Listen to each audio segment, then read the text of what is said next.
How do buyers compete against each other?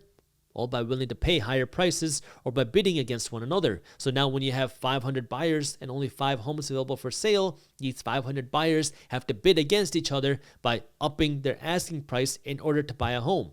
This is why you have to understand which factors are going to influence demand and which factors are going to influence supply. And if we start with the demand side, the most obvious factor that influences demand is interest rates, mortgage rates. Because when you have lower mortgage rates, you have more buyers. When you have higher mortgage rates, you have less buyers. This is what the Federal Reserve Bank is using to try to cool inflation, because the Federal Reserve Bank wants home prices to not grow so aggressively. How are they doing that? By raising interest rates, which is pushing mortgage rates higher, which makes it less affordable to buy a home. And when homes become less affordable, less buyers are out in the market to go out and actually buy a home. And to demonstrate what I mean, think about this. If mortgage rates fell to 3% tomorrow, what would happen?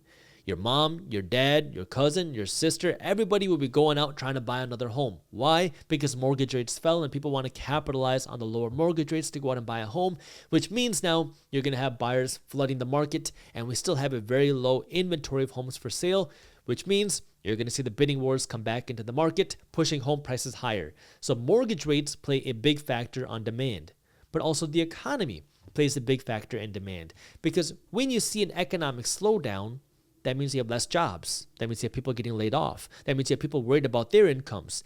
And when you have that type of economic slowdown, or people worried about an economic slowdown, the last thing people want to do is go out and get a home, because that's a big financial commitment. And if you're worried about getting laid off, you don't want to go out and make a new big purchase because you don't know what's going to happen to your income tomorrow.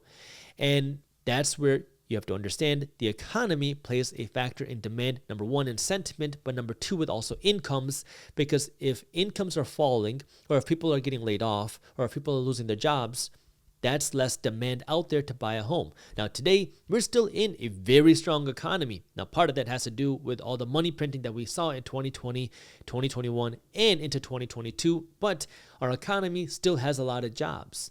And so that still has the ability for people to go out and purchase a home, which is where if that starts to flip in 2024 or 2025, that could also impact demand, where higher interest rates cool down demand and a slower economy also cools down demand. And the third factor that generally influences demand is really just consumer interest, because what happened during the pandemic was people went from living in cities to now all of a sudden working from home.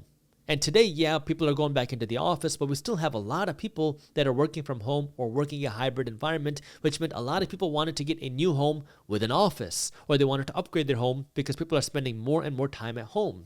And so because of that, the consumer interest started to change, and people wanted to upgrade a home. They wanted a home with an office, or they wanted a home with additional bedrooms. That way they could spend more time at home.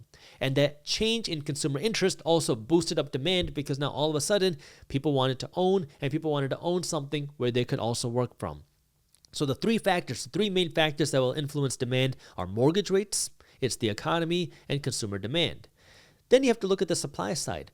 What factors influence supply? Well, the first factor that influences supply is really just what are forced sales. A forced sale is something like a foreclosure. Because if you're seeing foreclosures happen, you're going to see an increase in the supply of homes out there.